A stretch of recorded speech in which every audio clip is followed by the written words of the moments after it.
Hello and welcome to episode 215 of the Awesome Comics Podcast, the place where the small press makes one hell of a big noise. I'm Vince Hunt, creator of the Red Mash from Mars, and joining me this week are the creator of Vanguard, Dan Butcher. Hello. And the writer behind Cockney Kung Fu, Tony Esmond. Hello. I think I should confess at this point that I organised the guest for today, and I'm not going to take the blame completely, but me and him may have completely fucked up the time because he's Australian. We do not know yet. We do not know yet. This could be happening live and direct. But yes, this week on the Awesome Pod is hopefully going to be another week of the comic book making process. Yes. Of which the past couple of weeks, thank you to all the new listeners and the nice words on the first 2 weeks that were about writing and artwork. This week, we're planning to focus on colouring.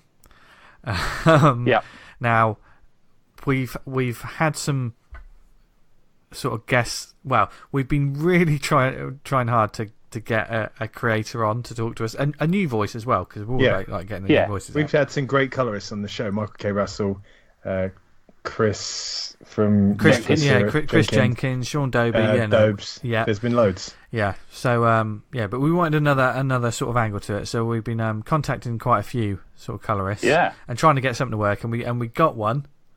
I have an update. You do? Yeah, just come in. I've just sent it to you. That that sounded good. That was like we planned that. How exactly was that? I know, that was amazing. Yeah, it would appear that I've definitely got the time wrong, and he's still asleep. But although he has texted me to say he's still asleep, I had it down as 5:30, and I said, farts. I got the wrong time. We've started. Just join us when you're up. No rush. Emoji thumbs up. Okay. That's the kind of the cool guy I am. That's what's happened. He's a legend for texting in his sleep. Fucking hell, what a geezer. Yeah. Let's hold our water around that, my friends, and we can announce the big announce when he comes on. How's that? Yes. Yeah. Good. Yeah. So it's exciting, isn't it? It's exciting. It's happening. It's like the moon landing. Yeah. But podcasts about comics. For us. Yeah. A listener. Yeah. Sort of is. Yeah. So this is like a true live podcast experience in a sense, because we have to do things on the fly. But in advance, thank you very much to our guest for joining us this week, for helping us out. I've got an update. Another one. Hang on, your phone didn't go out. I'm not going to know you got updates if it's not making that. Because I've got it on mute because I'm a podcast professional, but he's now in the shower. Oh, Christ. He's not going to Skype us from in there, is he? I hope so. They're very open-minded, the Australians. Oh, he's going to be with us. Excellent. Yeah. Ah, splendid. What a dude. Yeah. Yeah, what a dude. It's 4:30 a.m. Yeah. and yes, exactly. I mean, he's not so much a dude as an absolute fucking legend. And do you know what? I'd like to point out that we are incredibly unprofessional, and he is clearly professional. He is professional, and to test Tony's professionalism, Tony's going to have the job of introducing him when he joins us. Yes, bring it. I'm ready. I was born ready. You were born ready. Crackerjack timing.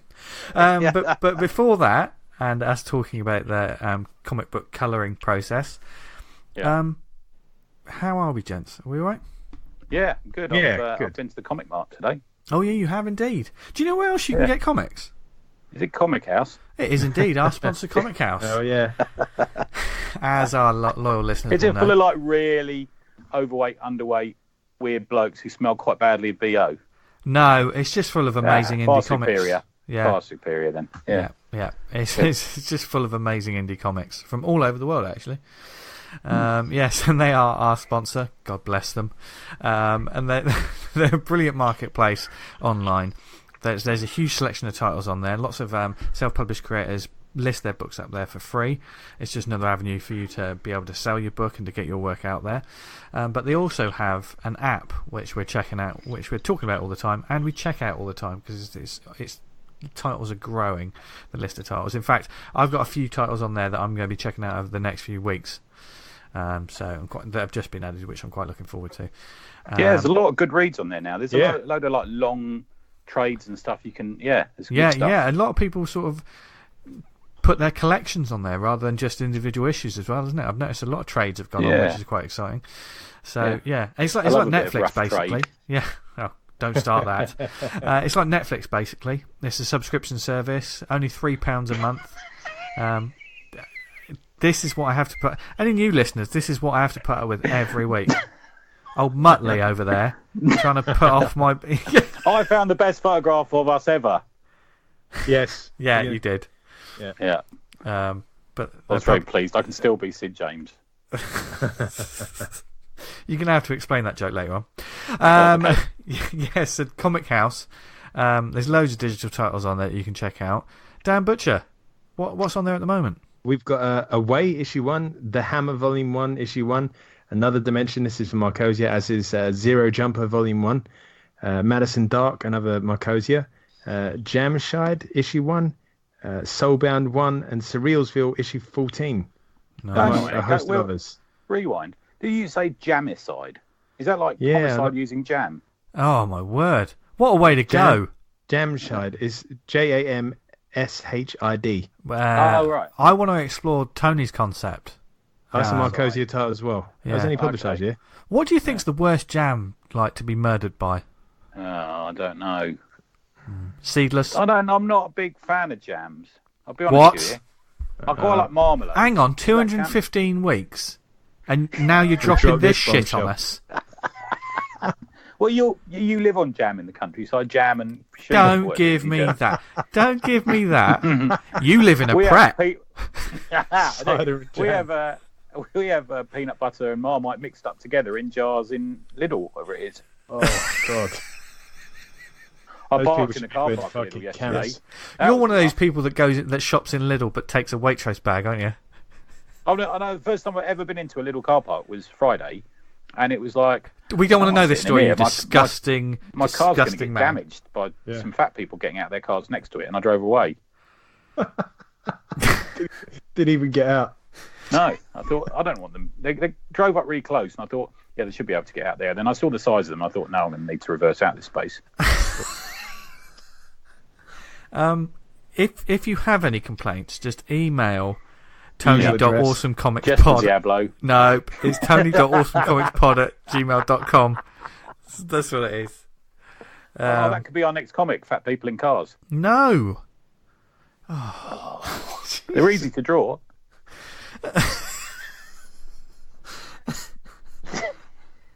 Says the man who's clearly never drawn a car. I've never drawn a car. No, I've drawn some trees. You Yeah, have. drawn trees. Yeah. I drew a certain picture of that man whose Kickstarter I backed recently. I drew a lovely picture of him. Oh, yeah, that's good, that was, Yeah, it was a bit trippy, wasn't it? You're like Bob Ross, aren't you, Tony? What, sorry? You're like Bob Ross. Who's Bob Ross?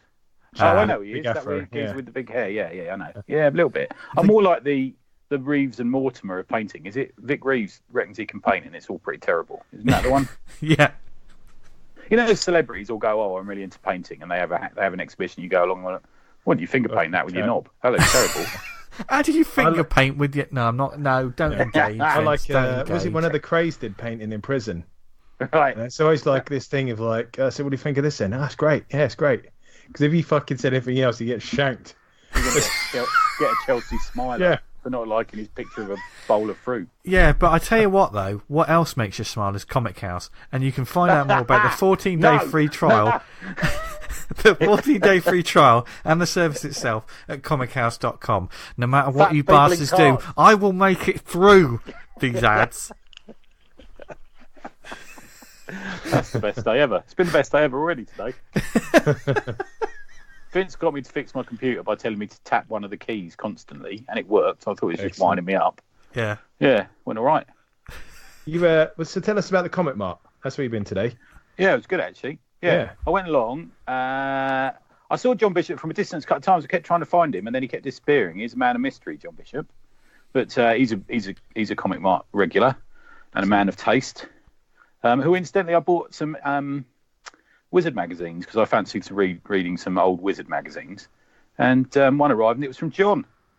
Do you know? Oh, nice one. Amazing. Yeah, and he sent me some crazy back issues along with it as well as a little gift. What a good I geezer. had to pony up a load of Wizard magazines as a sacrifice because the wife was sort of saying, look, we need to get rid of some stuff, and it was like either comics or Wizard magazine. As I asked, going to be Wizard magazine. Oh, mate, I bet you're kicking yourself now. I offered him to Orbital for free. I said, look, I've got about 30 or 40 Wizard magazines. Do you want them?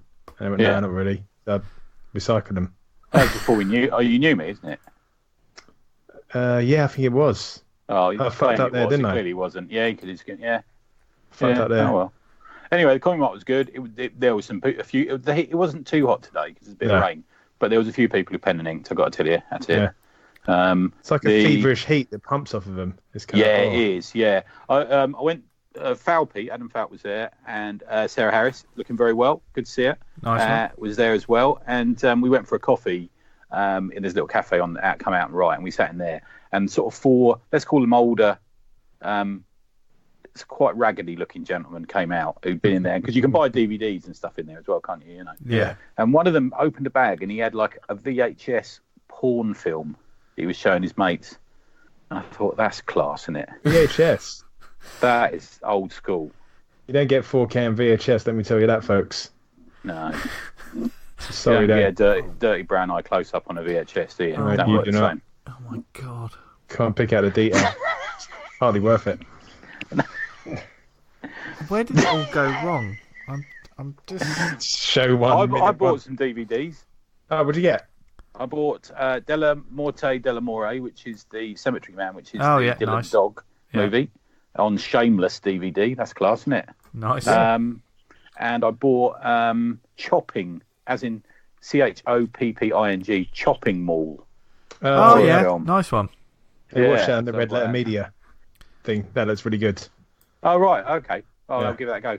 Yeah, so I've got to do quite a lot of work for my computer at home. That's sort of fairly sort of boring and laborious this week. So I'll have a film on in the background because I can't always concentrate. But if it's like crap, like doing your accounts or something, it's easier, isn't it? You know what I mean? I bought quite a lot of comics. I bought a load of. I filled in all my holes of Eternal Warrior. Sarah Harris managed to buy a Hawkman issue from the 60s. She's bought it 3 times, so I swapped her a copy of The Moth for that. That was quite cool. Nice. I got. I like to give out little, very cheap presents. I got Falpy a 25p Rob Liefeld comic, which you commented on, I think, earlier, didn't you? Dan? Yeah, I've Simon. Yes, hello. Hey, look at that. Hey! Fucking hell. I'm really sorry, man. I'm sorry. You're a bloody ledge. I wouldn't expect anything less. This is a first for the Awesome Comics pod. Yes. We've been doing a little running commentary about he's up, he's in the shower any minute. We've been doing a bit of that. It's very exciting. Yes. So Tony, who's joining us this week? Oh, joining us is Simon Robbins. If you've read Digitopia, a comic we've talked a lot about on the pod, or if you're a fan of the Full Moon universe and the fact that Dollman went and killed everyone, you'll have seen Simon Robbins' colour work. Yeah, thanks for coming on, man. It's a real pleasure. No problem at all. Good morning, all. Good morning indeed. Dear Lord, you are a saint. Simon comes from Bournemouth, where it is, in fact, 4:30 in the morning.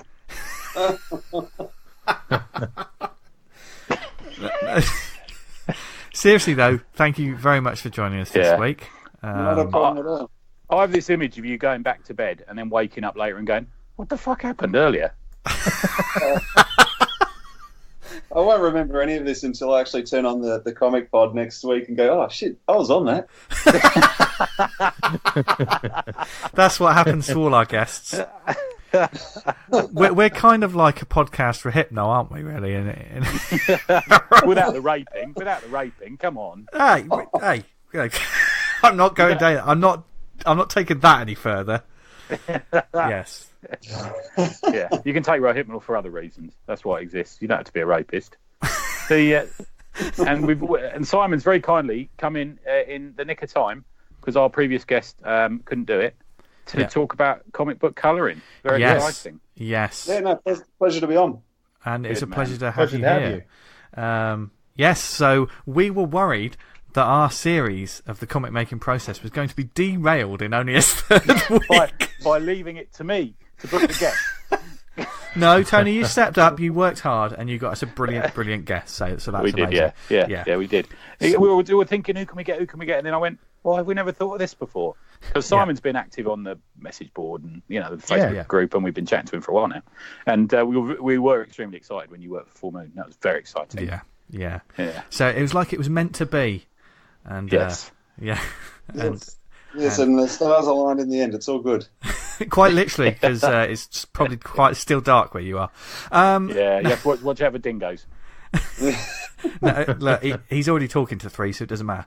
Anyway, so as I said, it's part 3 of our series on the comic making process. And we hope everyone enjoyed the previous 2 parts, as we said earlier. So this week, we're moving on to the next stage. And I tell you what, this process batch of shows is doing quite well. Thank you to everyone, the uptake.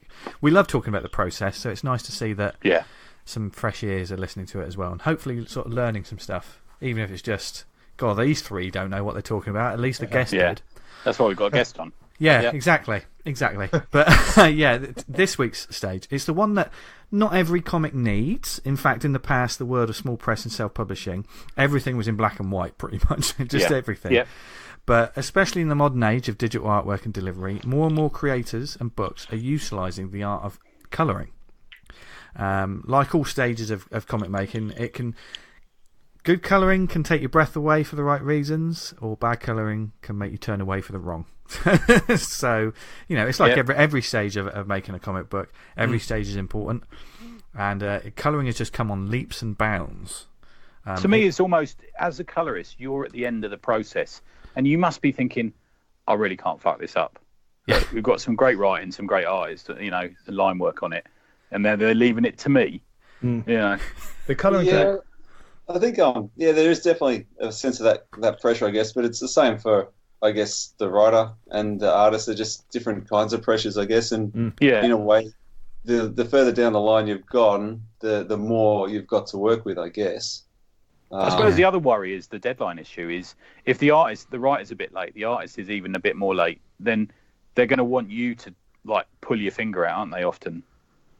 Yeah, no, it is I guess quite common for us to have very short deadlines, and also thought to the letterers who are after us as well quite often. So that kind of compounds for them as well. But if it's managed right, then it should go smoothly. I mean, I've had occasions where it's been very much down to the line, or even I've had to kind of extend deadlines. But it's you work with what you've got, and you try and do your best. And sometimes you've got to go for quality over the time as well. So you've just got to have to ask for a little bit longer to get the quality that's needed. One of the things I find, like as a colorist, you've got to make a lot of kind of informed decisions about the work you're coloring, where some may have like a really oversaturated color palette. Some might be really watered down and kind of washed out like watercolor style.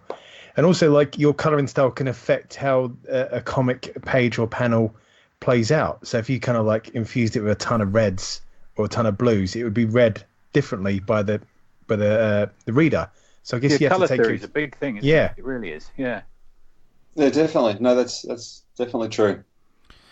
So, all right, and to actually kick us off, like, where do we probably start? Okay, let's get to the actual process itself. So you've got a page of black and white artwork in front of you. Like, maybe it's your own, maybe you're working on someone else's work, depending on who's listening to this. So you get the black and white artwork. What's the first thing you do? Like, just in general, it could be emails, it could be actually working on the artwork. What's your process for when you get a page through? Well, usually the first thing I'll do is see if there's any existing colouring for that series. If you're picking up after someone else, I usually have a look and see what's kind of come beforehand. And I think then really it's hopefully you've been given a script that you can read the script, which happens probably 90% of the time. Usually you have the script. Sometimes it just doesn't ever eventuate, which makes life quite hard. And then I would probably touch base with the artist or the writer, depending who's driving the actual comic, and see if they have any preconceptions of what they wanted. And usually they say that prior to that stage anyway. They'll kind of give you an idea if they've got a style that you've done, or a style that they've seen, or even just any kind of input really.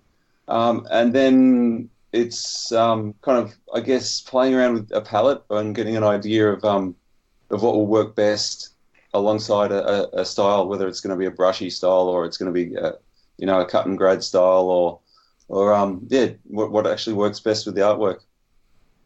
So immediately, and I think this is going to be a recurring theme through all of these process shows, the first thing and the most important thing is communication, isn't it, really?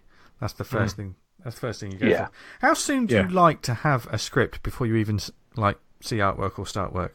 In an ideal world, how soon would you like it? Oh, sorry, that's my alarm telling me it's my time to get up.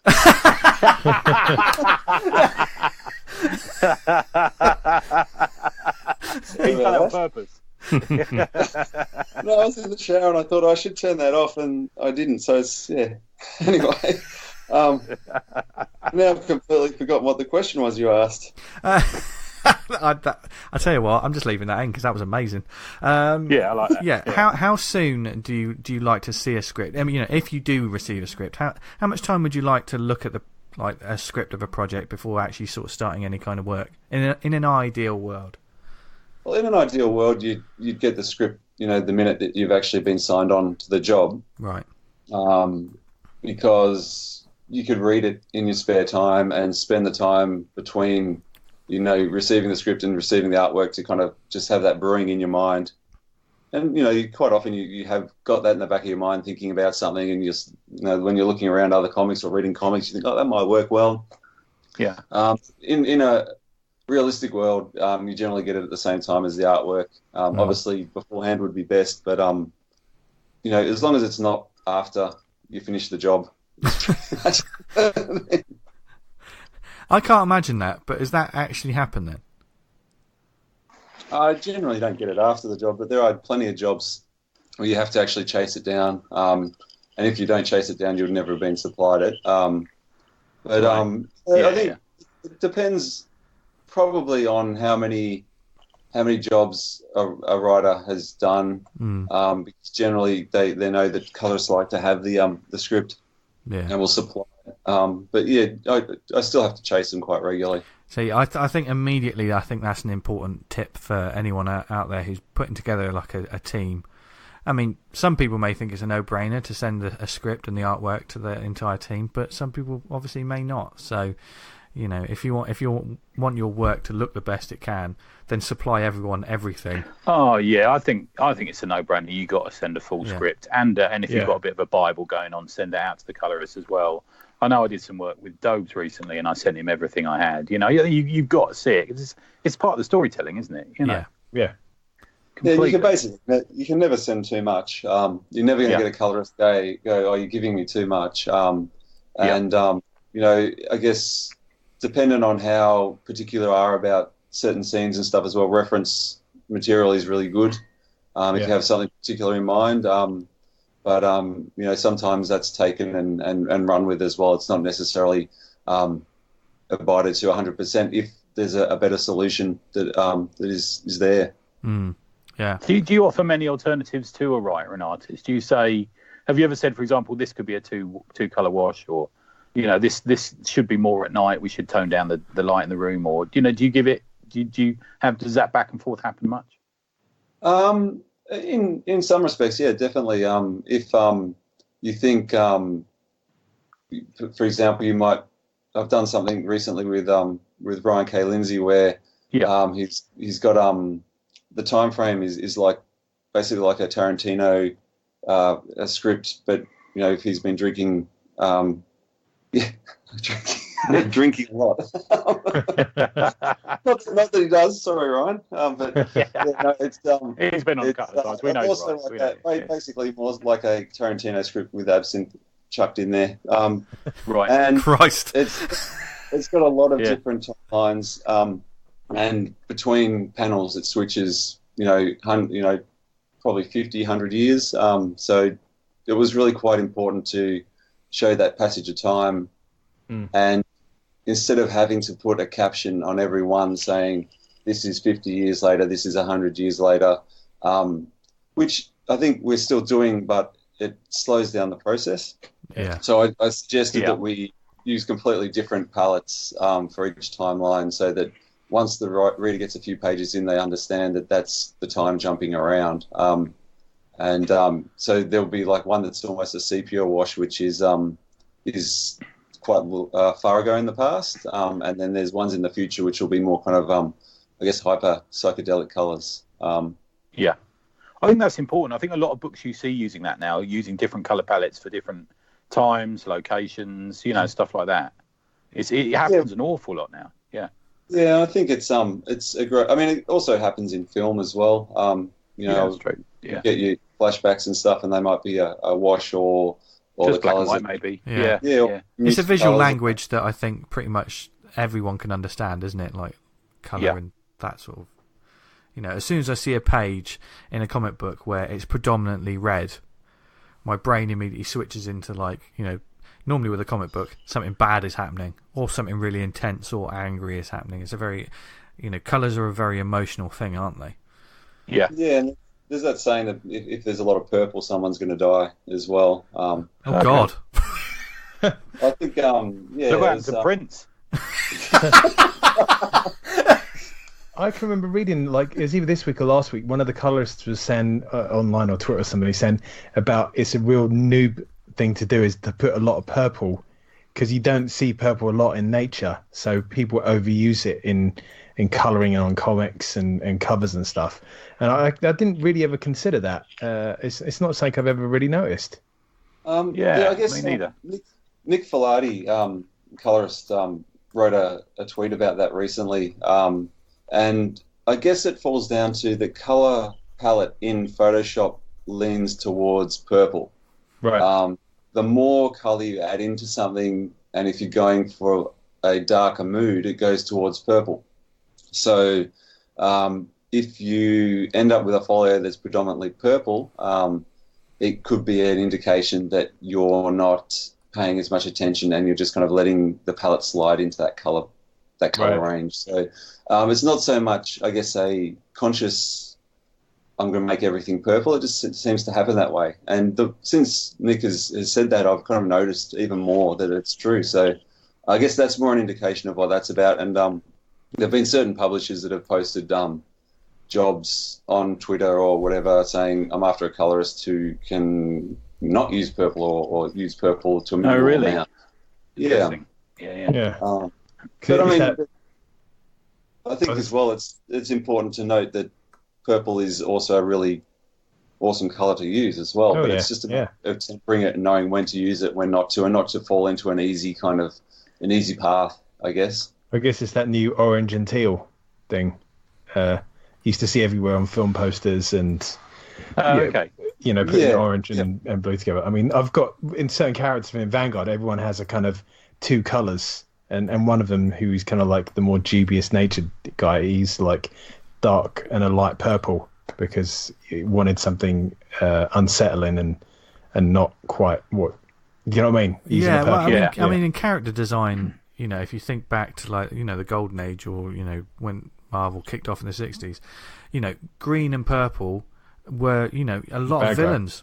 Yeah. I mean, I know the Hulk eventually became green with purple trousers, but maybe he's an exception to the rule, but so many villains were green and purple, weren't they? Whereas the heroes were, what colour were the heroes? Was it red, white, and blue, my friend? Yeah. That is kind of true as well, isn't it? Yeah. So I think that blurs a bit these days with obviously with character costumes, designs, colour palettes, and because a lot of heroes. They ride that middle line, don't they? I mean, there is a change. There's a real shift, isn't there? Where comic characters were, let's face it, mostly the pulp or superhero characters, and the iconography of them was down to a very bright costume. So the reader could tell immediately who they were and what they were doing. In the UK and America, I'm talking. But the shift has come now where we got a lot of characters in suits. We've got a lot of characters in casual clothes, and even some of the superheroes are wearing sort of jackets and stuff like that. So the iconography is changing, and therefore the colouring detail needs to up its game as well as the artwork, so that we can pick out who's who on a page. It's become more difficult, I'll be honest with you, recently. Yeah, and I think you need to be aware of that history of the colours that are associated with, each side of the I guess the good and bad. Yeah, okay. And I mean, you can also use that as a play on it as well. You can have a good character and decide to use an evil colour scheme, and it may work, and it may lead to down the path he actually is a bad person or something. So there's I mean, if you're aware of all that stuff, you can use it in interesting ways in colouring too. Yeah, that's really interesting, man. Yeah, I don't want to sound like a massive hypocrite here, but I'm not really overly keen on pages that have tons and tons of effects and lens flares and stuff, even though I do that shit all the time myself. Sometimes there's sort of like a line which I'm like, okay, that's you've gone too far there with that, and not a fan of it. And it's always modern stuff, and when they do, I think we discussed it before, but older comics, when they've recolored it in a modern style, it just does not fly for me at all. Yeah, I mean, there's ways you can use that to a very subtle extent, and there's ways that are really in your face, and that does kind of, I guess, almost pull you out of the comic when you're reading it. It's kind of like it makes it very obvious of the tool that's been used and how it's been done, and that can take you out of the whole experience, I think. But if you look at I think the latest Stokoe, the Sarah one. So good. Great. Yeah. Brett Weiser in there uses very subtle flares over the inks and stuff to show the sun rising and to increase that kind of sense of atmosphere. And if it's done well, it can really enhance a comic. But it's like anything. If you do it too much or over the top or done badly, then it can be adverse and have the opposite effect. One thing I've walked back as well, like from a couple of years ago, I used to use a lot of textures in my stuff. So like I've got whole folders of like textures that I've accumulated, but then just feel like it's a lot more work, and every character's got their own texture and this and that, and it just ends up adding a lot, but just muddying up the work. Do you feel as if you like them less as your confidence in your own colouring has grown as well, though? Do you know what I mean? You feel like, oh, I could do that better rather than relying on the texture. I feel like the same way as like line work. I feel like if you can do less lines and still get the character across, that's for me the way to go. And same with the colouring. If it's kind of, I don't know, not all the bells and whistles, but still, like Kingdom, for instance, the colour in that is very minimal and the palette's cut right back, but it does exactly what it needs to do, and it does it well. Yeah. I think sometimes the artwork can determine that as well. You'll see artwork where you definitely, if you put the texture in, it'll be obvious and maybe detract from it. And there'll be other artwork that might be maybe more inky and more messy, for sake of a better term. And that's where a texture may be used in there more effectively and I guess blend in a little better as well. So I guess it's a balancing act. I mean, I use textures and I use them quite a bit, but it's a matter of making sure, again, that it doesn't pull the reader out of that experience of actually reading the comic and being inside the story, and them going, oh, there's a texture, they've used Photoshop, oh, I'm out of the story now, So because it ties into the artwork as well. I mean, I know certainly comics like The Fix from Image, which is I love the book, and if you look closely at like some of the shirts, just say it's like a tartan pattern shirt.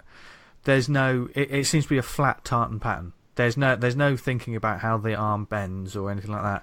But it works perfectly with the art style. It doesn't detract from anything. It just flows. But not everyone can get that. For instance, if you had like a Joe Madureira kind of artwork, and you put just a flat texture on it without thinking about where the arm bends or how everything moves, it's just going to look terrible. You have to think about the art has to work with the colours, doesn't it? In that respect. Yeah.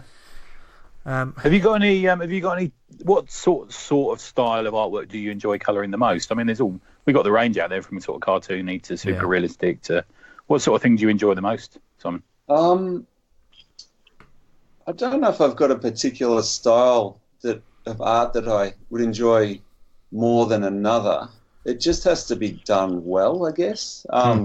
And the artists have to have a sense of maybe thinking about this is going to be coloured and doing the artwork in a way that is, if they're putting shadows in, the shadows are consistent. There's a sense of a light source always helps. Yeah. So for those artists, then here's a good way to get some tips. If you're an artist and your work's going to be coloured by someone else, what tips or what would a colourist like to see in the artwork they're going to receive that's going to make their life easier? Well, I guess, as I said, if you're putting in shadows and distinct light sources, that they're consistent, that they work within the scene. If it's like a middle of the day scene and you've got shadows that are jumping all over the place, then it can make it very tricky. If you've got multiple light sources, if they're not consistent, it starts to become really tricky to kind of to colour it, because it becomes more and more obvious, I think, when you put the colours in. It's probably still obvious in the artwork. It becomes more obvious when you've got, give us a few extra grey hairs, I think, when that stuff comes. But I guess really consistency is the main thing, and just a sense of keeping in mind that there's other people who need to come after you and add the colour and make sure that their job is made easier by the consistency of the light, of your brush strokes or inking or whatever. But I think as long as they're consistent, colorists can work with it. It's when you get inconsistencies and possibly as well, you get a scene that might be let's say an emotional scene which needs to be a bit quieter. Then I guess artists are going to draw that. They know that better than I do. So if you don't draw that effectively in a way that you can color it to I guess create the emotion.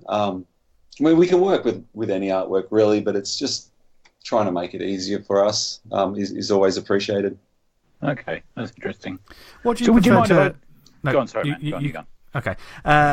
What do you prefer to draw? A colour, splash pages, or a page with plenty of panels? Just off the top of your head. Probably sequentials. Pages, lots of panels. That's I guess where you can really tell the story more and use the colour to move the eye through the page and communicate the emotion. But that said, it's always fun to do a splash page, and I love them. And I wouldn't put one as being favourite over the other. It's I just wouldn't want to do as many splash pages. So in a way, I guess sequentials would be more preferable. But splash pages are an important part of comics, but they have to be used at the right time. Yeah.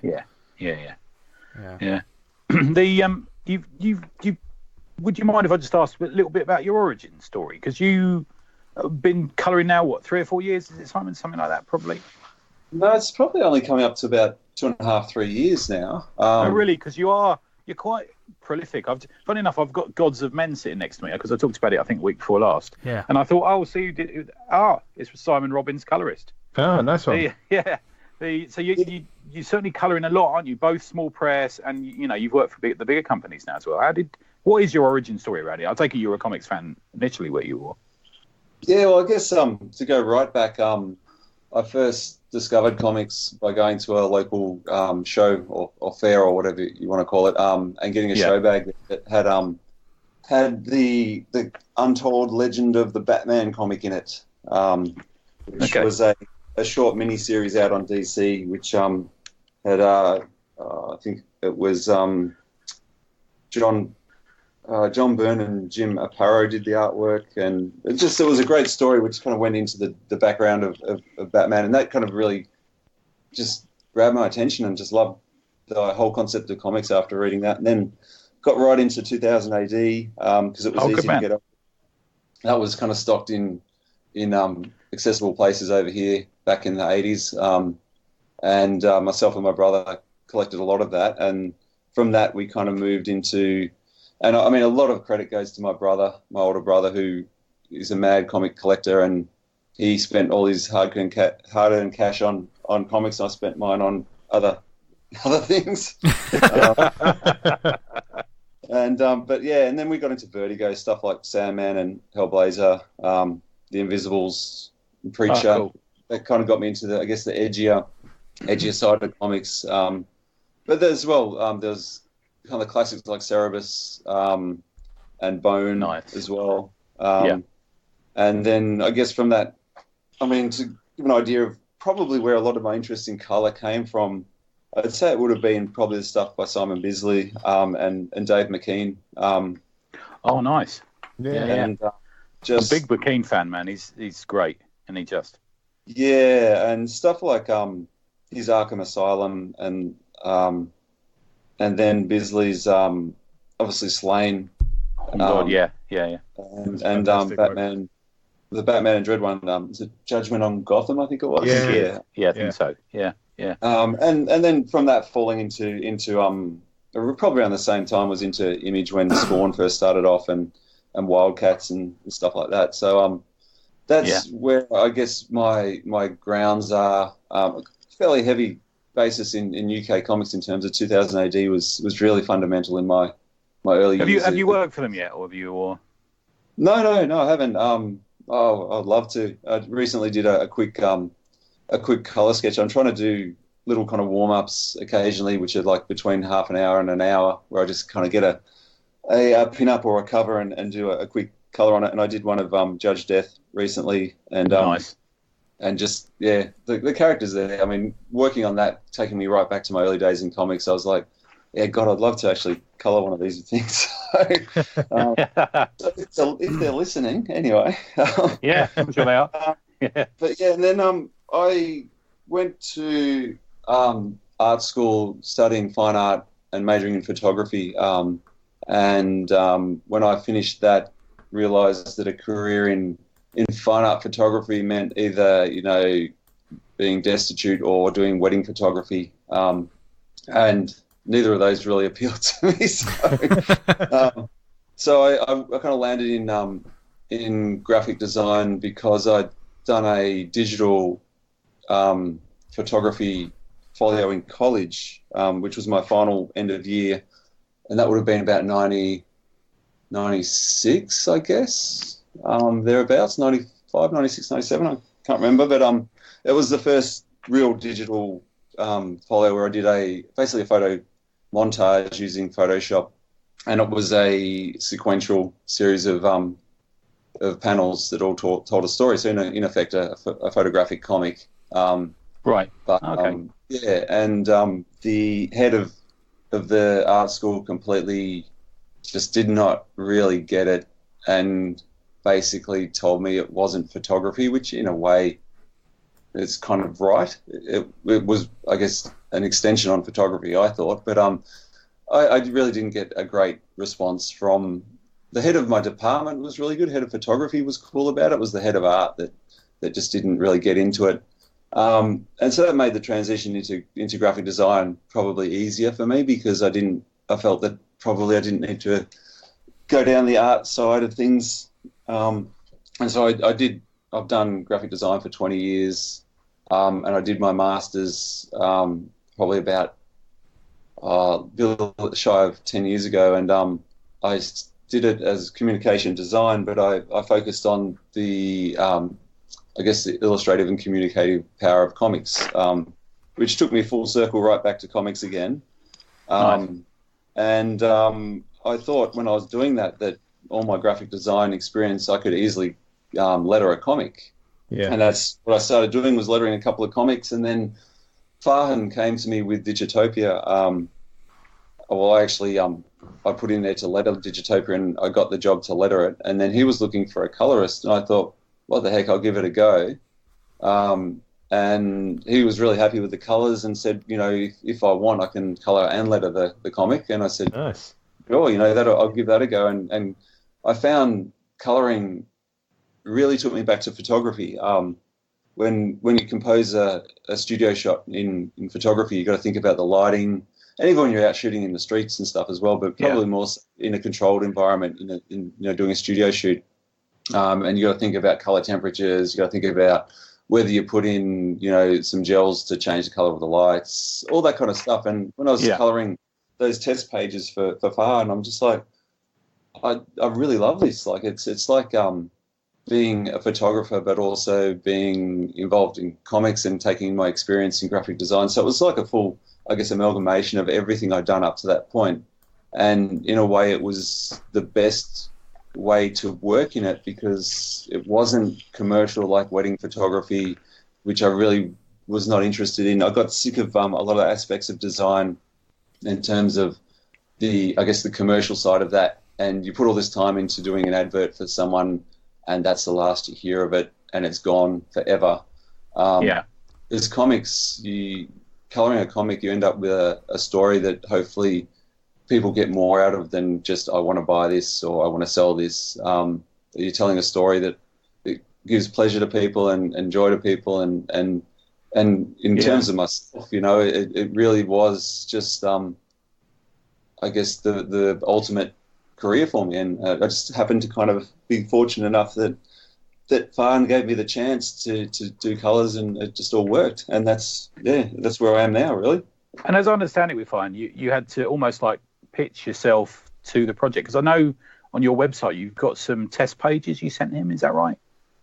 Yeah. So he had decided on the artist who was Sebastian Perez out of Argentina. Yeah. Who I kind of helped with the selection of him as well. Okay. Brought me on first as a letterer. It was Farhan's first comic, and totally to his credit, he was wanting to surround himself with people who were passionate about it. And that we're friends with Farrell, and he actually came to the 200s as well. Yeah. We talked about it with him a couple of times. Yeah, no, an interesting project. Yeah. So he's not a writer that thought that he knew best. He was very much wanting to evolve and learn with other artists that were, I guess, in fairly early stages of their career. And so he brought myself and Sebastian on, and the art tests that I did were Sebastian's artwork, and Sebastian came back and said that he really liked the style of colouring, and it worked really well with his art. That was, I guess, when Farrell agreed to bring me on as the colorist, and I discovered that I enjoyed it more than the lettering. I still enjoy lettering, and I think it's a very underappreciated art in comics, both financially and artistically. I think they're just thought of that they just throw the letters on and it's done. But letterers definitely need a lot more kind of accolades and a lot more appreciation for what they're doing. Yeah, I've been noticing it recently this week. I know we're going to talk about it probably next week, but there's been a lot of bad lettering, even in high-profile sort of big company books about the moment. Yeah. It makes the whole thing look really amateurish.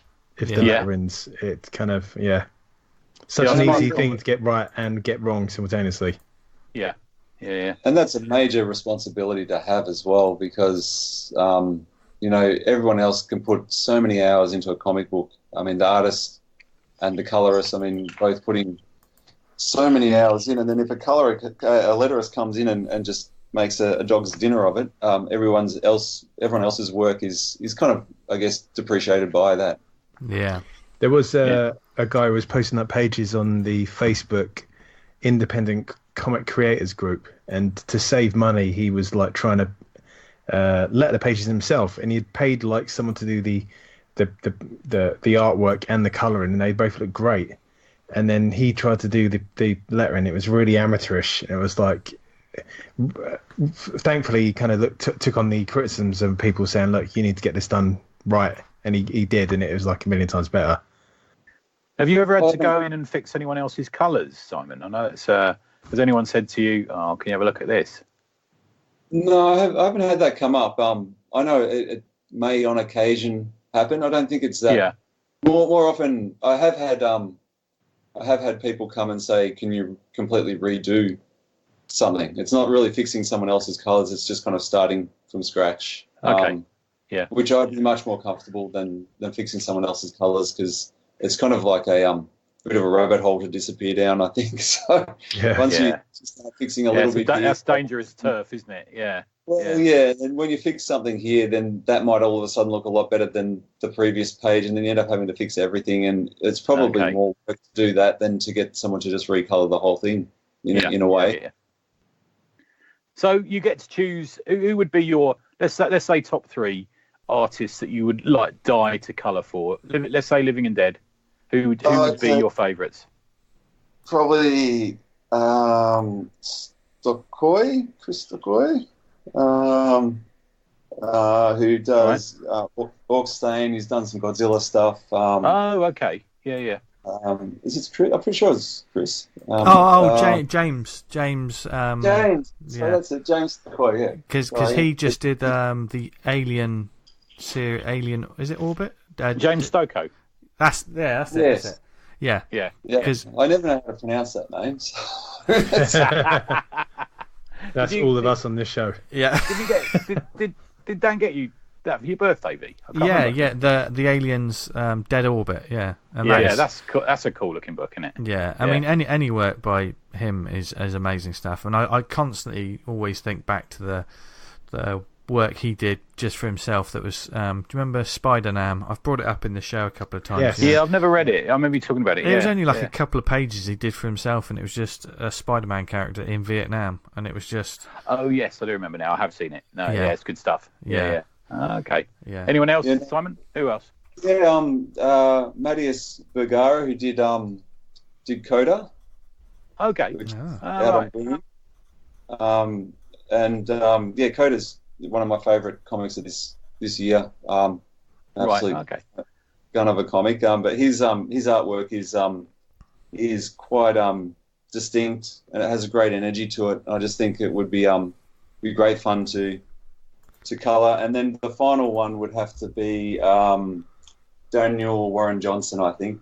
Yeah. You know, so all modern ones for me. If I had a chance to go back and colour some of the classics, would be fun. And I mean, I noticed that those artists you picked though, they're very much detail orientated. You look at the pages and it's like, oh my god, sometimes it just feels like ink has just washed onto the page and it's created all of these details that you notice. Nothing completely joins up either, does it? It's not like Burn, where every single line joins the right next line. They're much more of a sort of action. There's a real burst of energy on the page, and it doesn't have to. I'm not saying perfect. It doesn't have to be sort of completely anatomically perfect. It just has to have that energy to it. Yeah. So as a colorist, then Simon, you're not afraid of a page that's absolutely filled with detail. Probably my worst enemy that way, but I do enjoy it, and I have got a really bad habit of being. I mean, the problem is when you can zoom in on digital artwork to 1000% or whatever and color a single pixel. You can end up getting caught up in doing this awesome little section of coloring, and then when you actually see the printed comic, you can't really see what you've done. Yeah, because you do kind of have to pick and choose, don't you? Especially like, horizons and things like you're saying there. You may see a page that the black and white artwork is actually filled with colour and like different creatures or different landscapes, but that doesn't mean that it all has to be coloured supremely detailed. Do you know what I mean? If there's a crowd scene, you don't need to colour everyone specifically, do their eye colours and everything, do you? You could just do like a blank, just if they're just a crowd sometimes is, even though it's there to be seen in a comic. Yeah, it doesn't have to be. You don't have to colour each pocket, do you? Do you know what I mean? It's like, exactly. Yeah. No, and sometimes putting just them in a singular kind of silhouette-ish kind of hue is a way to make the important elements stand out, but still show that there's a crowd there. And I think that's when you notice it as well, isn't it? You look at the black and white art and you think, oh my god, where does the colorist start with this? But then when you see the page, and like you say there, you've got the crowd in one color, and then the foreground just pops. Then you immediately see the power that color has when it to differentiate a black and white page from a color page. Yeah, I mean, it's a visual shortcut comic, isn't it? In many ways. Yeah. And you don't need that sometimes. I mean, to be fair, I think, for example, Darwin Cook. I prefer Darwin Cook's work with like minimal colours. Like the Parker stuff, which has got like the two colour thing going on. I actually prefer it that way, because I just think sometimes less is more, isn't it? And the same goes for those crowd scenes. The same goes for a lot of things, really. Yeah, and I think those artists that I mentioned there, they're all got a certain looseness to their artwork as well, which gives you a bit of flexibility in the colours to play around in my mind. Whereas if it's something that's super detailed but more your kind of I guess your Jim Lee or your McFarlane kind of Spawn kind of really detailed one, then you've kind of got to get that detail in but be more strict about the form and colours. So I guess I could probably have more fun on those than I would if I was doing a really intricate. When you're worrying, just staying in the line as opposed to, you don't have to worry so much with, what's that Murder Hawk? What's that fucking...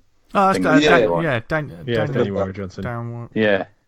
Yeah, that sort of stuff. It's not as important as like filling in every, bit on a costume with a Perez page or something. It's different, isn't it? It's different kinds of work. Yeah, and I guess if you do break out of the lines in those, it can emphasize something but also look like it's meant to happen. Whereas if you break out of the lines in a strict kind of Marvel comic and do something a bit crazy there, then it might not go down quite as well, or it might not be as appropriate. Yeah. Have you found so far, obviously not naming any names, that the creators have used the colouring to fill a few of the shortfalls in the artwork? It's certainly something I've come through as a writer and a sort of editor. I've noticed that sometimes colouring can make up the shortfall in sometimes storytelling. Yeah, I think so, and I think sometimes it's also a matter of when you put the colours into some of the artwork that you don't think is as good, it actually shows that there is a quality to the artwork that you weren't really seeing. I don't know if it's so much interesting. A matter of. Sometimes it is probably polishing a turd, but but also other times it's actually when you put the colours in there, it gives a definition that maybe the artist had in their mind, knowing that it's going to be coloured anyway. So I think but there is definitely occasions where I've been given artwork that maybe I haven't thought is as good as other artwork I've been given. But you have to work around that, and that's where, as a colorist, you can actually enhance that and actually turn it into a really good final. Quite right too. Yeah, that's what they get you on board for. If they didn't want it coloured, Yeah, exactly. And I guess another detail that you have to think about, which shows the importance of a script, is much like an artist, you don't want to be working for ages on these little background details if there's going to be a huge speech bubble over the top of it. Yeah, exactly. I guess you have to bear that in mind with the colours as well, don't you? Yeah, and it's something that generally you would hope the speech bubbles go on sections where there isn't a great amount of detail. But that's where having a script helps as well. Because if you see that there's a panel that's got 300 words in it, that the speech bubble is going to take up quite a bit of space on that. Whereas other ones where there's less, the word balloon will be smaller, and there's not cover up as much. But generally, that stuff would generally land in areas that aren't as detailed. Or there have definitely been times when I've coloured something and then got the final comic and gone, why did I bother doing that? Yeah, I was just thinking if you're colouring like a beautiful sunset above the heads of a pair of people talking, you might come away thinking that is amazing. Look what I've done to that sunset. But that's where the word balloon's going to go. Because the alternative is they'll go on the heads of the other people. Sort of. Yeah, it's a funny art form like that. The flip side of that is that when you put it in your portfolio, you leave the letters off, and it still looks good in your portfolio. Yeah. So you're not really losing out that much if you think of it as a positive way to show your skills. Yeah, and it's an art form, and it's an art. It's artistic, isn't it? So that's what you're doing, isn't it? I suppose. Yeah. Do you only colour digitally, do you, Simon, or is it? Do you ever have a go at other ways? It's very much when I'm doing production work digitally is generally I might do some stuff where I lay down some watercolors or something and scan that in. Oh wow! Okay, nice. I've done that before, and I'm more so on kind of pin-ups and stuff like that and covers. Yeah. But, I cover for a comic where I actually did the base colors in watercolor, actual proper watercolors, and then scanned that, brought it into the computer, and then also did some digital stuff over the top of that. And it's something that I'd love to do more of, but it's just the time involved. Yeah. There's something about watching. We often share videos of Enrico Marini colour painting his comics, and there's something about watching someone. It's just a beautiful thing, isn't it? You know, really is. He's so good. It's so good. It's just the lack of hesitation or anything on these vids. He's just attacking it relentlessly. Yeah. So I do wonder though if it's like skateboarding videos that you don't see all the hundreds of stacks that they've had before they get this right. It's an uninterrupted stream of excellence. Yeah, Cut out all the mistakes. like Dan. Yeah. I mean, that guy's got to have done something and gone, shit, I'm not going to use that. And then he's not going to put that on his Instagram either. So. Yeah. And once again, I'd like to know where his dustbin is, because I'd nick that straight away. I would steal everything in his dustbin. Yeah. No, not to take anything away from him, because he's just obscenely good, and in such an inspirational way that's what I'd love to be able to do. You know. If I have more time to play on comics, I would love to do something completely, you know, the old analog style, traditional style. And, you know, I've got a couple of personal projects on the go which may have scope for that. Nice. Oh, nice. Are there any colorists as you were coming up in the business, you looked up to and sought advice from even?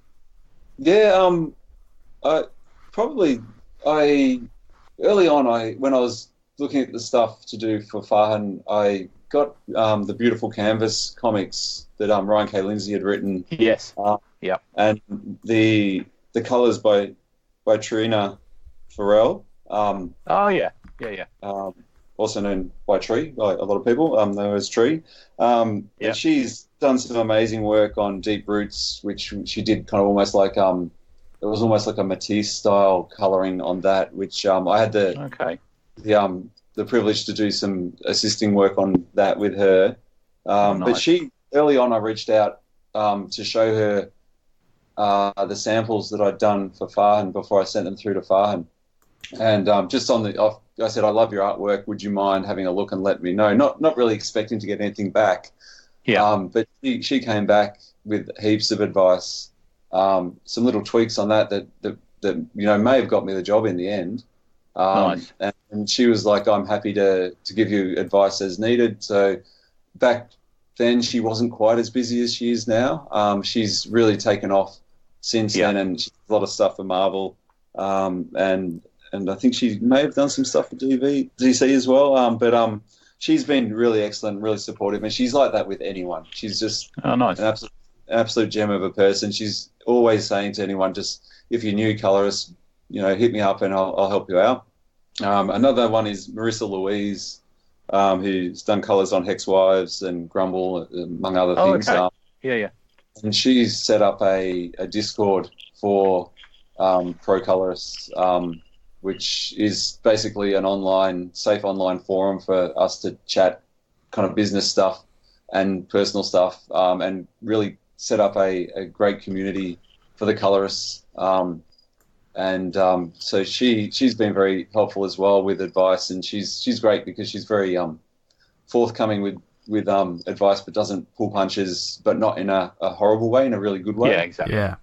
Okay. Which you need to have some brutal, you know, I guess a brutal advice, if that's the best way to put it. Yeah. Because some people they're too nice, and not saying that Marissa isn't nice. She's wonderful, but she knows that if she's going to be like that, you're not actually learning. Whereas if she actually tells you what she thinks, then you learn from that. It's like everywhere, it's every artistic discipline has this, where they'll show a film or a painting or something, and everyone will go, "Darling, it's so marvelous," and then behind your back they'll be going, "What an utter load of shit." Yeah. And I think comics is surviving. It's coming out of that now. Everything is brilliant, and everyone is prepared to sort of give sensible advice. I think we're getting there slowly, and it's good to hear that. It really is, man. Yeah, that's good. Yeah, and I think the colorist community is really tight and really, I guess, close knit and helpful. Like they're just always. There's no sense of if I help someone else out, they're going to get one up on me. It's more about just increasing the quality of the work, the awareness of what colorists do, and an appreciation that also, you know, that we're worth what we ask in terms of fees. You know, I guess if there's anyone out there who's looking to start coloring, probably the easiest first touch point to access on YouTube would be Kurt Michael Russell. Yes. He's been on the show. Yeah, good lad. Yeah, really good. He has a treasure trove of videos there for people first starting out. And also Nick Fillardi does a Twitch channel and also has stuff on YouTube. And his stuff is great. He quite often will be colouring something and talking through the process as he goes. He's an amazing colorist. His work on The Realm I really love. But cool. He's done a billion good things. He's on Nightwing at the moment as well. Okay. It really does seem that Image and Boom and Dark Horse are the places where colour really is popping at the moment. Yeah. I'm almost finding Marvel and DC are playing a little safe with some of their colouring. There's some real chances, you look at stuff like trees or, stuff like that. They're really taking chances with what's going on in the page. I think, though, those colorists that are working for those companies are getting work with Marvel and DC and everything now. And right, okay. A bit of a shift. I think, Tamira Bonvillan, she has done some amazing work for those companies and also now Tree's working for them as well, Triona. And they both came out of like Boom and Image, didn't they, I think? Am I right in saying both of them? Actually, I know Tamara was on Alters with Aftershock and stuff like that, wasn't she? Yeah, and I think she's doing stuff like Doom Patrol and Captain Marvel and stuff now as well. Yeah. So they're having them come in from the independents where they've done some kind of quite cutting edge and amazing stuff. They're starting to introduce and I think editors are getting more and more aware that they don't have that readers aren't just going to be like, oh, that's a red background. Where'd that red light come from? They realise that that's the psychology and emotion attached to colours.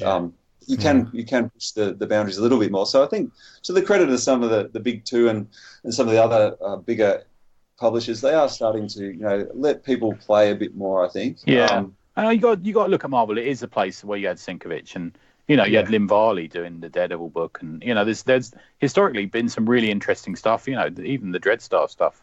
Or the stuff in Epic magazine. There's been some really interesting colour work going on in Marvel. Sometimes they just settle for a bit and then they need another kick, don't they? I think a lot of these big companies. Well, I think as well you've got such a big history and a big fan base for those books that it is going to be a bit harder to do something completely out there than of course. A smaller publisher. And there's definitely times that it might not be appropriate on those books because it might not work, or you might end up getting a whole bunch of people who are readers who are going, I don't get it, I don't like it. But I think you got to give the readers a lot of credit. People seem to focus on the negativity of some of the social media and the social. Life's too short for all that. Speaking of the big companies and big breaks, I've got this image that Simon's at his house. He's sitting there. You got a dog, haven't you, Simon? I know it's in all your pictures. Yep. You're sitting there talking to your dog, and the phone rings, and it's Charles Band. Oh, and he says, you're going the direction I was going to ask. Go on. He says, we're going to do a comic about Dollman. The puppet master's going to be in it. You name it's going to be in it. Will you colour it? And I remember you getting the job and me actually emailing you saying how excited I was that you were doing it, and I knew you. How did that come about, that one, man? Those books were amazing to colour. They're just so much fun. Did you know the Full Moon universe before you got stuck in? Yeah, I remember. I watched the Puppet Master movies. I think they were the only ones of the series that I actually watched because now they've got so many. What, you've never watched Ginger Dead Man? What's wrong with you? Evil Bong. That's never out. Yeah. Evil Bong, I want to watch. I think there's about 100 Evil Bong movies. Yeah. The problem is my Evil Bong days have long gone, so I probably just... me, my friend. Yeah. I'm not more like that sort of grizzled bloke in Trancers, Jack Death, whatever his name is. I've just got that look on my face all the time now. Yeah. No, I mean, they were great, and they were really good to work with. Unfortunately, I had to pass in on another job that they offered me, which was kind of an ongoing stuff, just because, just a few reasons. I was busy and some other stuff, but nothing related to them. It's good to be busy, though, man. It's good to be busy. Yeah. Yeah, and it's also a matter of you can only accept certain levels of pay at certain amounts of time, and I just couldn't afford to do it. Right. I mean, I don't want to get into the big kind of pay. No, of course, man. Yeah. It's not, But I think it moreover speaks volumes about the work that you did on it, that people come back to ask you for more work, which is brilliant in itself, isn't it, really? Yeah, and it's just a matter of I've got to feed my kids and my dog. So sometimes, there's projects that you would love to work on, but the budget just doesn't really work. Yeah, I get you. Of course. Yeah, maybe in the future. They said if their budgets increase, they'll definitely think of me. But they're a small publisher, and I get it. They wouldn't be making a great deal off their comics at this stage. So I mean, they'll probably trade that, and that sort of thing. I bought the issues. I'll probably buy the trade as well. It's I think that sort of thing. And their Puppet Master book was great as well. That was a really good series. I think they got possibilities. They really have. I really enjoy what they do. Yeah. And they've got the history to show that they stick by their guns as well. So I think, I don't think they're going to just give it a quick try and give up. They're going to be definitely pushing that for a while, I think. Yeah. So this is Action Lab we're talking about here, isn't it? Just for people who don't know. Is that right? Yeah. Well, it's actually goes under Full Moon Comics now. Right. Okay. I think it may be associated with Action Lab, or it may be just a subsidiary. I don't know, but it definitely they go under Full Moon Comics, and that's with an X, CIMIX. Right. Okay. Yeah. I know. Action Lab have got the infamously titled Kingdom Bum. Oh, nice. That's not apropos to anything. I just thought I'd say it. And that's one way to put a period on this conversation, isn't it, Tony? Bloody hell. Yeah. No, but I highly recommend anyone. Well, read anything Simon does, but the Full Moon stuff is nuts. Yeah. We got sent through a whole Dropbox link of work. It was great. Love going through that. Yeah, really good stuff, man. Yeah, thanks for that. Yeah. So, and thank you very much for talking about process. It was exactly what we wanted. Yeah. Yes. Yeah. Yeah. So from the jaws of defeat, we have snatched victory. Thanks to Simon. And you're going to stick with us for the next 25 minutes or so? Yeah, no, that's cool. My girls won't be up for another hour or so. Splendid. Nice one, sir. And I've got plenty of show notes to put in this week, so of all those great colorists and stuff. Because, like Simon says, the work that colorists do sometimes goes unheralded, and they can save a book. So they can. They really can. Yeah. Yeah. So it's quite. I'm liking these. One of the things I'm liking about these process shows is we've done the writing and we've done the artwork. You could argue, that's the lead guitarist and the singer of a band, but now we're getting to like the bits that need more people need to know about. Without the rhythm section, the band doesn't play, does it? So the colouring, lettering, and all of those things afterwards. I've been looking forward to talking about these sort of bits because they are sometimes the moments that do get overlooked with comics. So hopefully, especially all you wannabe colorists out there, or maybe you're colouring your own work, I've got plenty of tips about stuff. Yeah, definitely. There. Yeah. So that was brilliant. 3 for 3. We're doing all right, aren't we? Yeah, that was good. That was really good. Yeah, I really enjoyed that. Cheers, Simon. Yeah. Yes. But do we have any shout-outs? Should we get to the shout-out section? Okay, I've only got the one.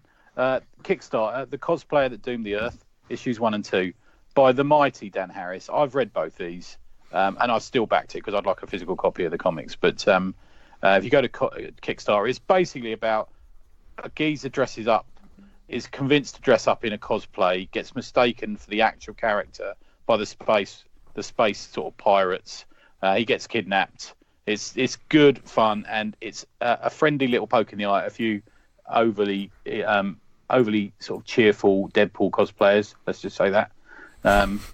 If you go back a few, I reviewed this about 2 months ago. I reckon. Yeah. On here, recommended it. It's good fun. He could do with a bit of help. He's doing well, but still 24 more days to go to get behind that one. That's my one. I've backed that one myself.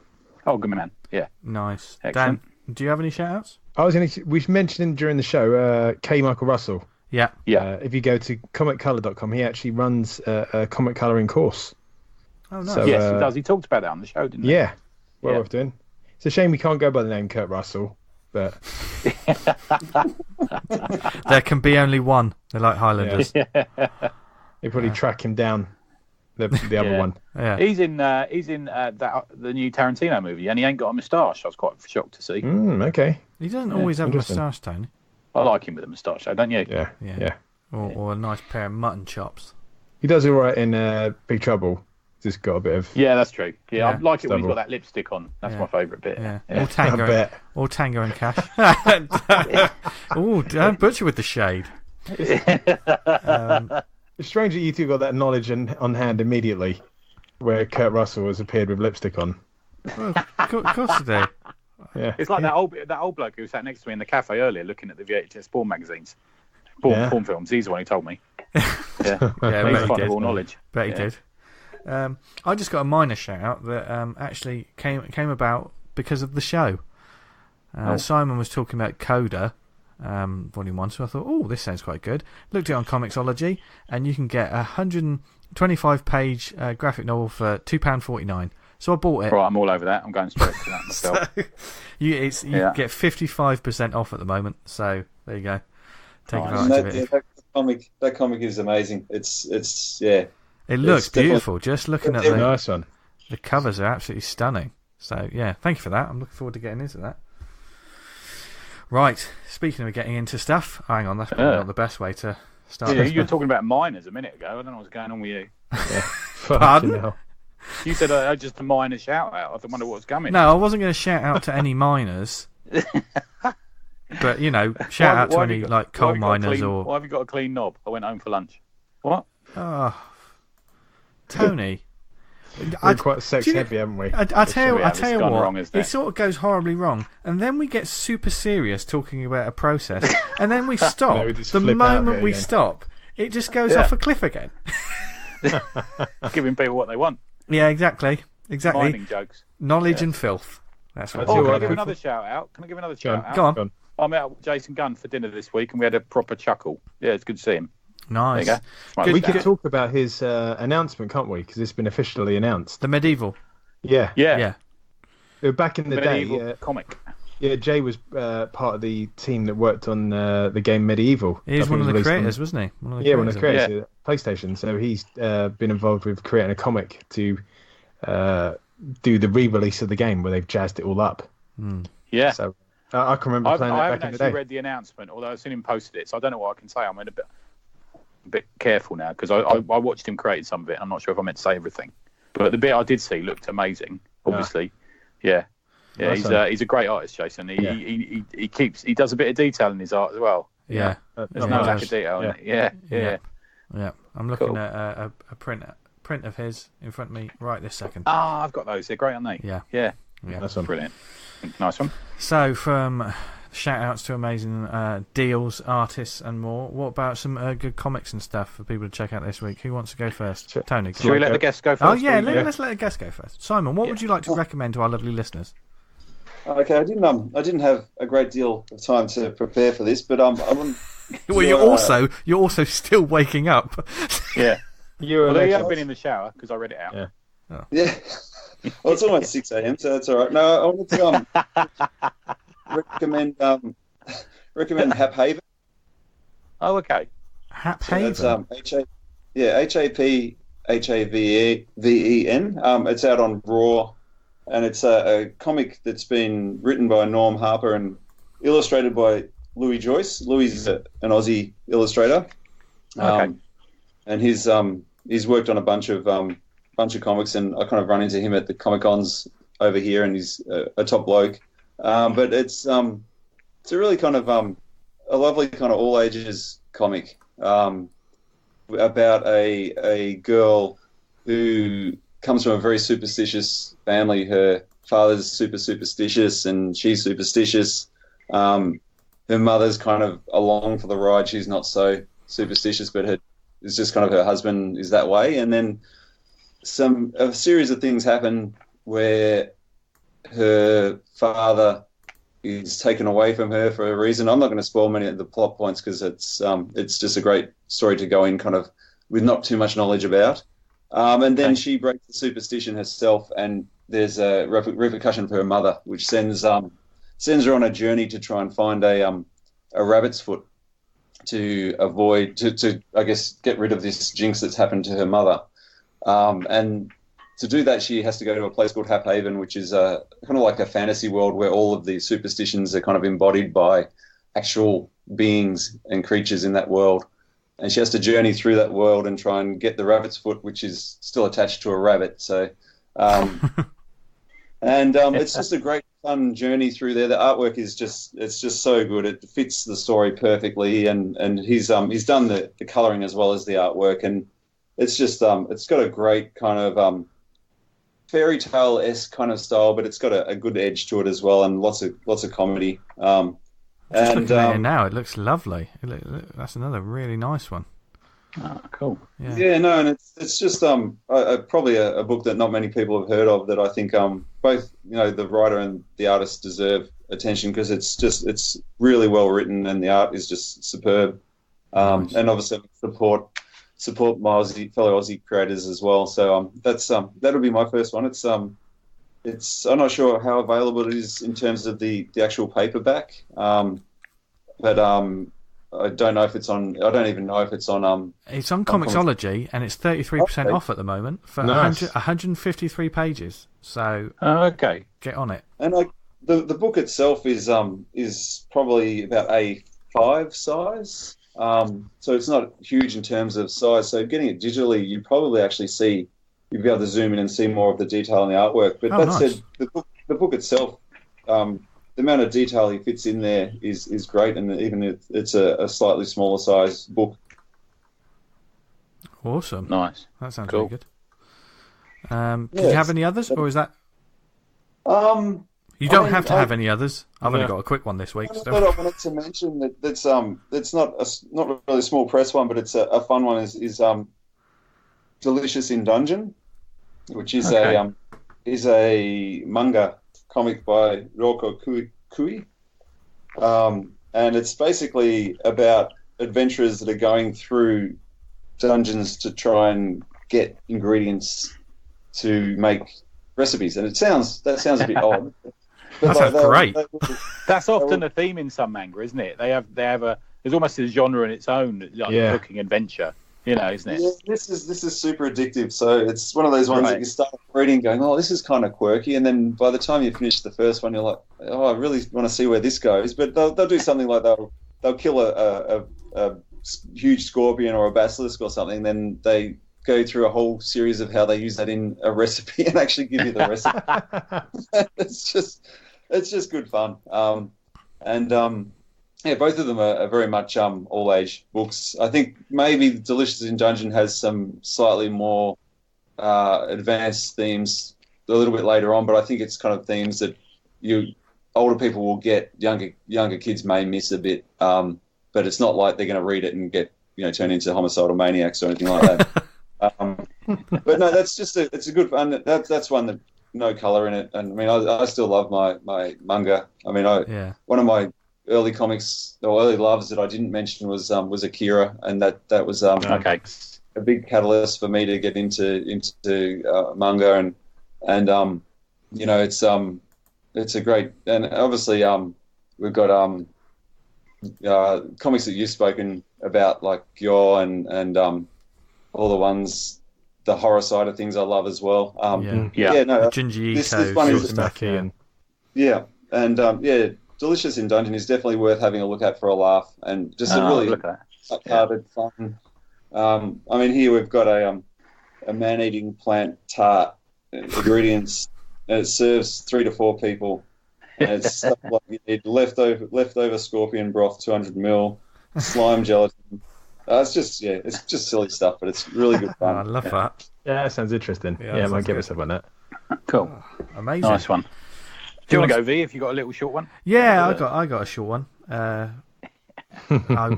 just let him have it. So, go on, let him have it. Long and thin may go in, short and thick does the trick. Here we go. But my recommendation this week is just a little 17-page comic on Comixology called Wolf Moon. This is written by David Ocampo, art by Chris Anderson. They've done a couple of sort of short, like horror shorts. There was Devil Skin and Witch Heart, which is also available. But this one is, and they're very striking. The covers themselves, actually, the cover of Wolfman was one that I posted up on the weekly covers of the week sort of thing. It's like a white cover with a very stark black and yellow sort of design with a medieval knight on it. This is a story of basically two knights meeting on a battlefield. Like, there's this knight who's tasked from a witch to take down another sort of mighty warrior. So he takes him on the battlefield. There's a big battle, and then supernatural. I don't want to spoil it because this is a classic sort of one-shot horror in the Tales from the Crypty kind of way. Nice. If Tales from the Crypt did a medieval story, it's that kind of thing. I would have read the synopsis, but I think the synopsis drops in a couple of words which may give away a bit too much anyway. So, but I'll post up a couple. The artwork's really nice as well. It's black, white, and yellow. This is something that they've put throughout all their books. It's black and white artwork with splashes of whatever that book is. Like Devil Skin had red and Witch Heart had green. So I quite like that from a sort of design perspective. It works really nicely. It's not overly done. When I say black, white, and yellow, most of it is black and white, but then like just a little bit of colouring or like a moon shining in the background will just be yellow. Just these little pops which sort of push it above. It's 17 pages. It's only 69p on Comixology. One and done, just a good laugh, and the artwork's lovely as well. So definitely check them out. And another very, very minor recommendation, which is going to be a TV show. Will you stop thinking about? Just stop it. Just get it out of your system. Sorry. You're an absolute beast. I don't think he's ever going to be out of his system. No, he'll never be out of his system. Yeah. But another recommendation, which is a TV show, and I'm not sure if we don't normally talk about TV, but I ended up watching the final series of Into the Badlands this weekend, and it's done now. There's going to be no more because AMC cancelled it, but it's just one of the best action series there was. I've been watching loads of old school kung fu movies, and that keeps getting recommended to me as something. You have to watch it. Yeah. It's like someone. It's like a graphic novel. It's not like it's almost like someone wanted to make a graphic novel and then they just made a TV show instead. Normally we hear about people making wanting to make comics that want to be a TV show. But this actually just feels like people that would make a fantastic graphic novel of this. And plus it's just badass martial arts by people who actually know what they're doing, and actually sort of you see the fights rather than lots of quick cuts which we see in the big movies. You can lots of wire work and over the top. Okay. I'd like to point out that I had a discussion with Lisa Mills this week where she doubted that Enter the Dragon was the greatest movie ever made. It's fantastic. It's brilliant. Yeah, something wrong with her there, isn't there? Oh well, what can you say? That's a deep cut. If I was going to make a change in Enter the Dragon, bear with me, Tony. Yeah. Rather than having John Saxon in the final bit with Lee fighting, I would have had the guy that played Black Belt Jones, whose name escapes me. Yeah, Kelly, is it something Kelly? Jim Kelly. Jim Kelly, yeah. He was so better physically to kind of do it. But I watched Black Belt Jones 2, which has also got another weird name. It's The Search for Kung Fu Gold or something like that, and it is bloody terrible. Yeah. And if Tony Esmond says that, Jesus. Yeah. There's one kick. If you Google it on YouTube, do Black Belt Jones and like kick or something, and there's a sequence where he kicks his stuntman. And it's like he almost like doubles him in half, and he goes flying over the bonnet. And it's like there's no special effects or wires there. Yeah, is that he literally kicked the man? Is that the start when he's fighting the cops, or is that the one in? Because he does a really good fighting, like he's fighting in the street with some coppers. That's the one. Yeah, and he boots this geezer in fucking slow mo, and it's like Jesus. Yeah. No, I've got a put that in the show notes. Yeah. We'll put that in. I occasionally shout O'Hara out at work. But they don't really understand it in the no-brow offices, so they don't look at me. Well, they will get back to work. They will after this week. Right. Yeah. Okay, who wants to go next? Dan, do you want to go next? Yeah, sure. I'm recommending the book that Tony got me. Sam Zabel and the Magic Pen. Oh, yes, I've started reading this. I'm enjoying this. I'll read you the blurb. It's cartoonist Sam Zabel hasn't drawn a comic in years. Stuck in a nightmare of creative block and despair, Sam spends his days writing superhero stories for a large American comics publisher and staring at a blank piece of paper, unable to draw a single line. Then one day he finds a mysterious old comic book set on Mars and is suddenly thrown headlong into a wild, fantastic journey through centuries of comics, stories, and imaginary worlds.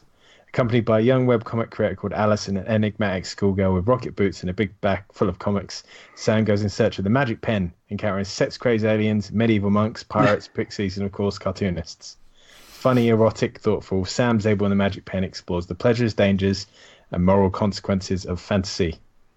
It's not wrong about the sex and eroticism. Yeah, it gets a bit lively, doesn't it? Yeah, yeah. I seem to remember. Yeah. Because I read this as a webcomic originally. It was a webcomic for a while, and it's sort of a collected one. Yeah. Okay. The way I could sort of describe this is using film language. It's like the inception of comics, but on crack. The Right. full rule is gone through so many times. Yeah. It's just like, wow, okay. So he's like in a comic book, and then they pulling in characters from other comic books to interact with each other. It's very much a comic about making comics. It's an interesting one. Okay. And sort of about kind of fantasies, and I've got to admit, I wasn't too at the end. It moralizes a little, which I'm kind of like, oh, this is a bit clunky.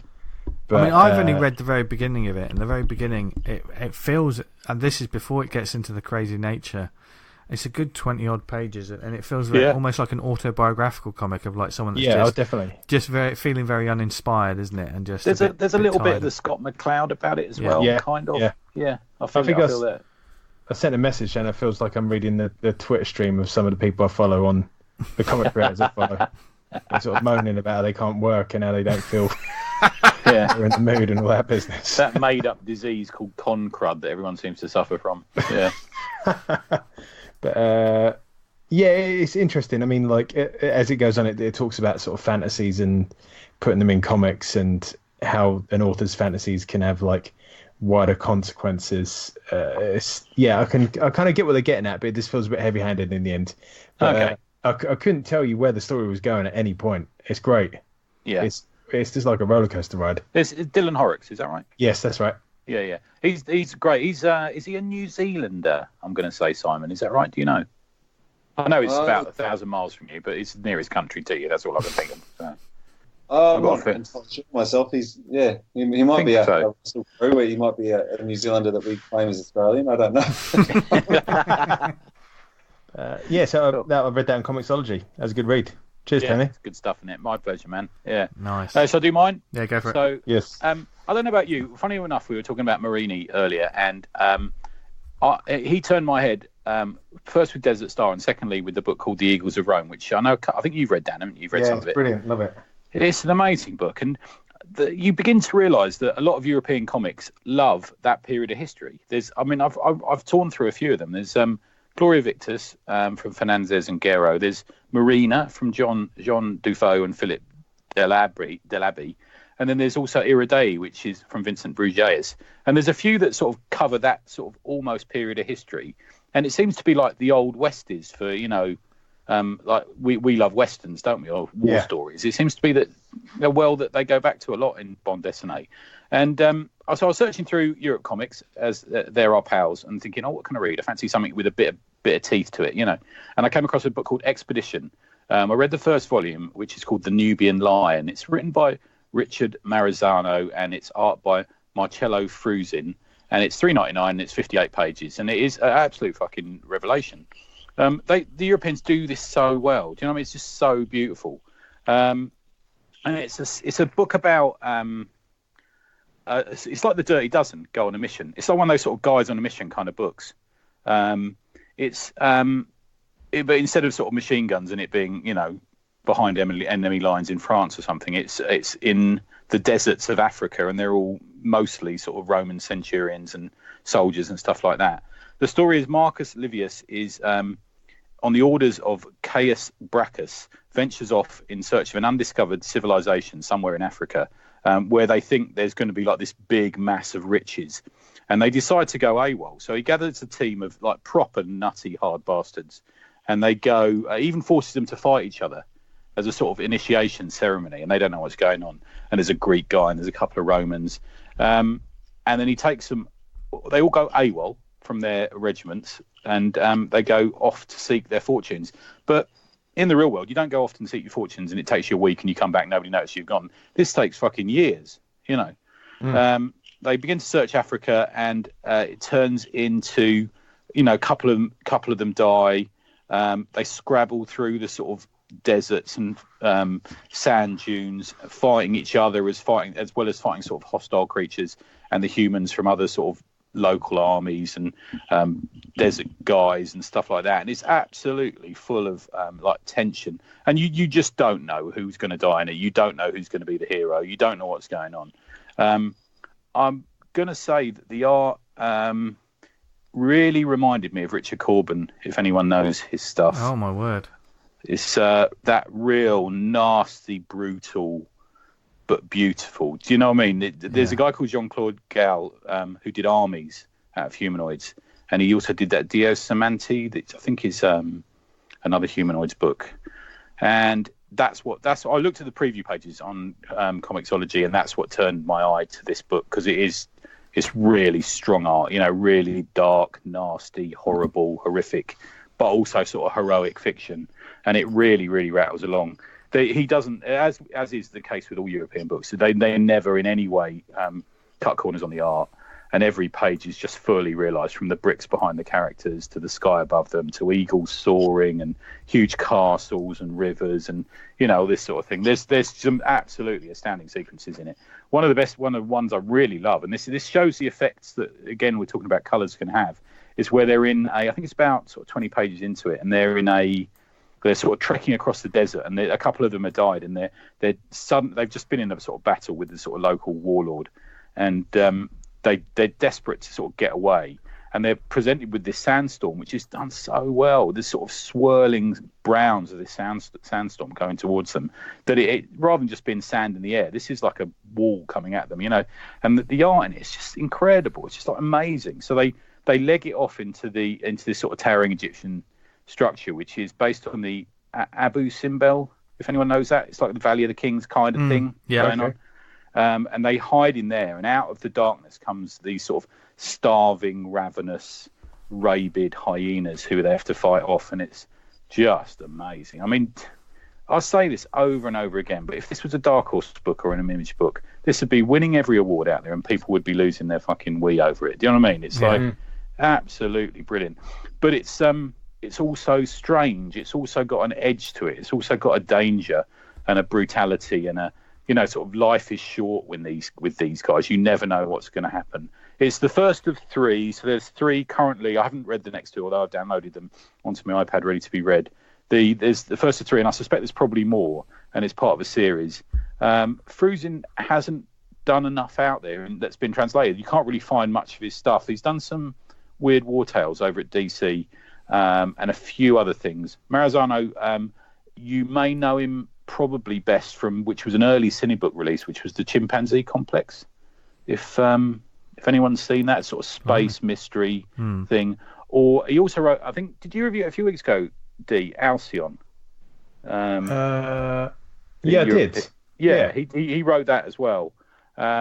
Really good stuff. I mean, unfortunately, I don't think this has been. I know the sort of game plan of Europe Comics is they put it out there, and if people want to print it as a sort of paper published kind of thing, they can do, and they can buy the rights from Europe Comics. And this really does need to be translated. It really does.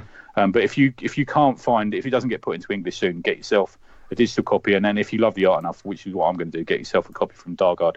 So Dargaud, Dargaud.com, publish it in France, in the French language.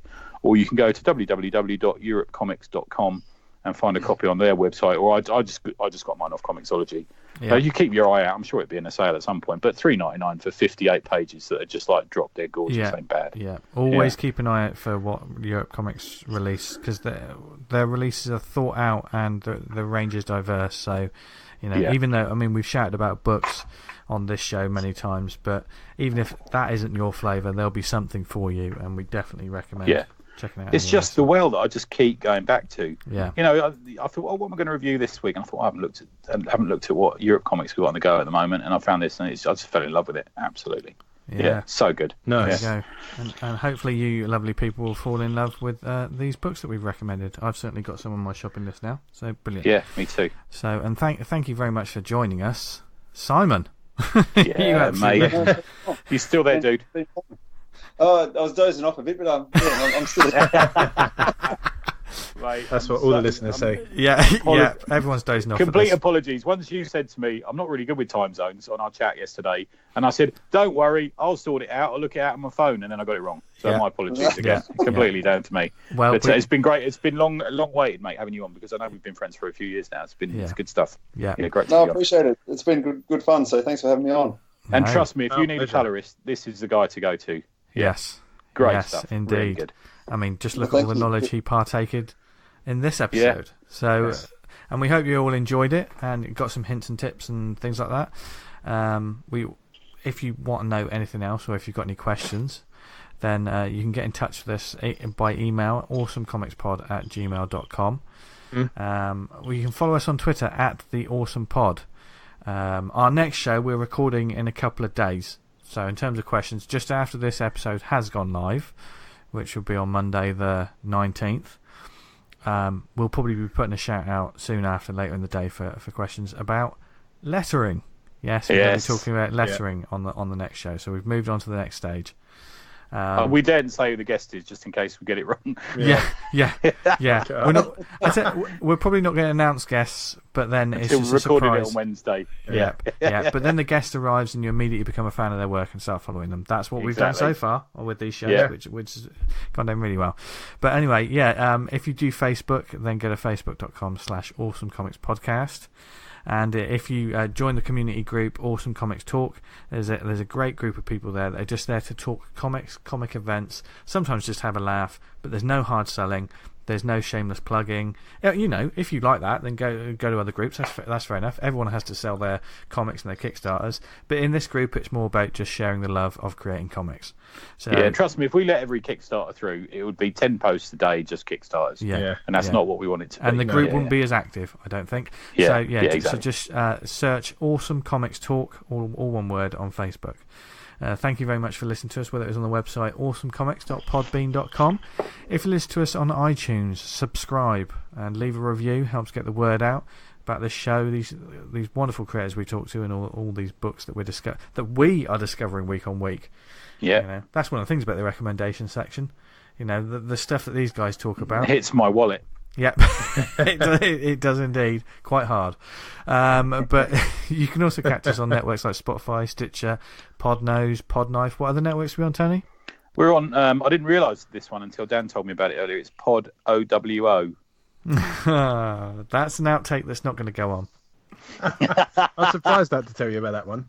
Normally I'm quite good with that sort of thing. Quite versed with that kind of stuff. Yeah, and if you're going to discuss that, if you know what that is, and if you're going to discuss it, don't discuss it with me, and DM these guys directly, because DM Vince about oral. No.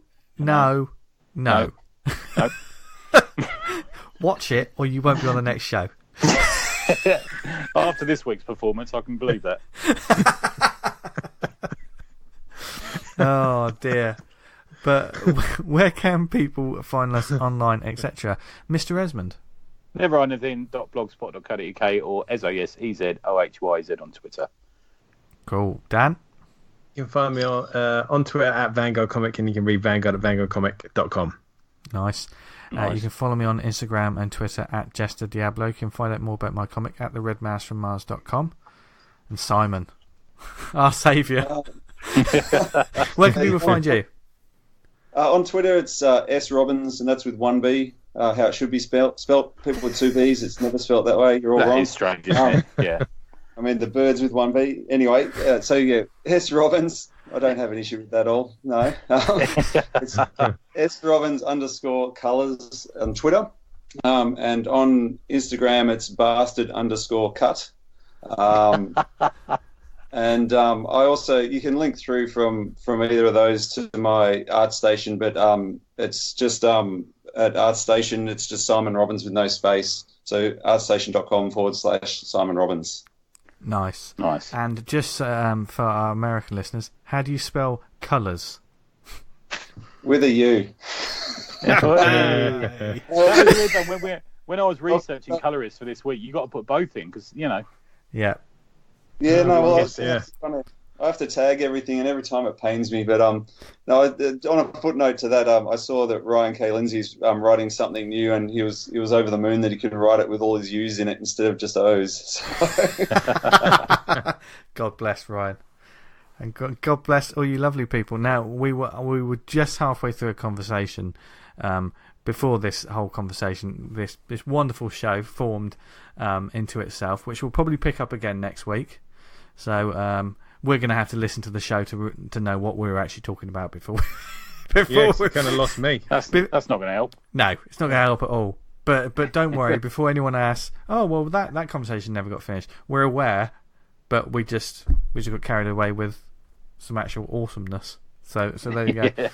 So yeah, thank you for listening, folks. Stay tuned for the next stage of this show, and spread the word about these shows, because we're all about spreading the knowledge. Yeah. And stay tuned for the rest of them. You may listen to this probably a year after we recorded it. You might do. Yeah, I think this info's timeless, isn't it?